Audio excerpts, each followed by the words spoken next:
With the first fleet carrier beta closed and changes already being announced, I thought now would be a great time to briefly cover the highlights of the new update coming to Elite Dangerous. Expected in June, this update will cover everything from patches to a relatively major content release. So let's look at some of the pros and cons of what we can expect to see coming to the Milky Way galaxy. Speaking of the galaxy, our first pro in this list is the personally long-awaited fix for the backdrop, which will remove the visible line through the Milky Way. Next is a terrible sounding issue fixed, which would cause surface data to generate in the background at such a low priority that it would stop working. I can imagine that would be terrible for explorers, so I'm happy to see this fixed. The third on this list is the issue causing the damage alarm in the Guardian fighters to get stuck on a loop. This is why I stopped going Xeno hunting with friends. I don't have a Xeno build right now, so when I tried multi-crew as a fighter pilot, the skull rattling that ensued from this bug was truly the worst experience I've ever had in a video game, so I am so happy to see this getting fixed. Great job, Frontier. Another issue I'm very relieved to see fixed is a bug where the inbox incorrectly displays one unread message, even if every message has already been read.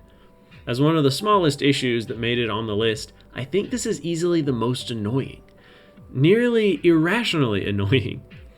Let me know in the comments if you agree. Fifth, core mining fragments are going to stop penetrating asteroids. I mean, what else can I say? It's about time.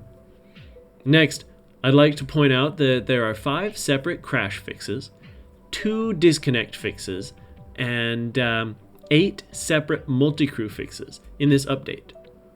I know many in the community believe Frontier has abandoned multi-crew, but that many fixes, that's a lot for a dead feature. Awesome. And finally, commanders will now receive arcs for killing the cute little Thargoid scavengers, which can be found at Thargoid surface sites and some barnacle sites as well. Further, the patch notes terrain section makes mention of Thargoid ruins. Could this be a mistake, or have we been alerted to the existence of a new type of structure in Elite Dangerous? Next, let's look at the potential cons we can expect to see in this release before we wrap up. Frontier has announced the dawning of a particularly strange brand of false advertising that's fallout and backlash threatens to ruin Elite Dangerous for good. On March 26th, community manager Stephen Benedetti posted the fleet carrier's announcement to the Frontier forums, stating, among other things, and I quote, "Fleet carriers will be a lucrative investment." And again quoting, "Fleet carriers are individually owned."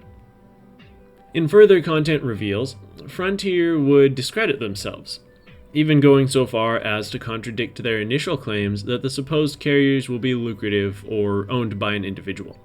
These lies are exemplified by the facts of carriers in their current state. As it stands, these megaships do not come with the ability to carry a fleet. Fleet carrying is an attachment that must be paid for to unlock. Further, in the Beta 1 patch notes, it was stated that tariffs, the only clear way of earning with these hulks, are intended to help pay their running costs. If carriers were truthfully a lucrative investment, they would cover their own costs, and while doing so, generate revenue.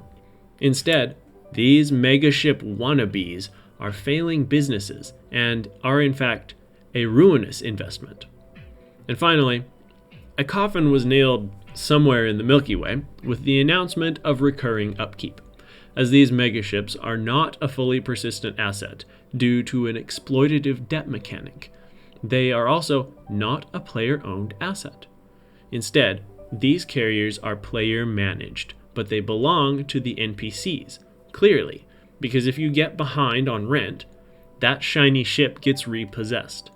Like a loan, the bank will come and take your home or your car or your carrier from your broke or bereaved ass because tough. You don't own it. The bank does. From Frontier with love, get good, lol. Anyway, I think this is shaping up to be another September update style bungle, only this one's more broken in spirit than in function. Am I wrong? Have I missed something? Please share your opinion in the comments below. 07 Commanders, thanks for listening.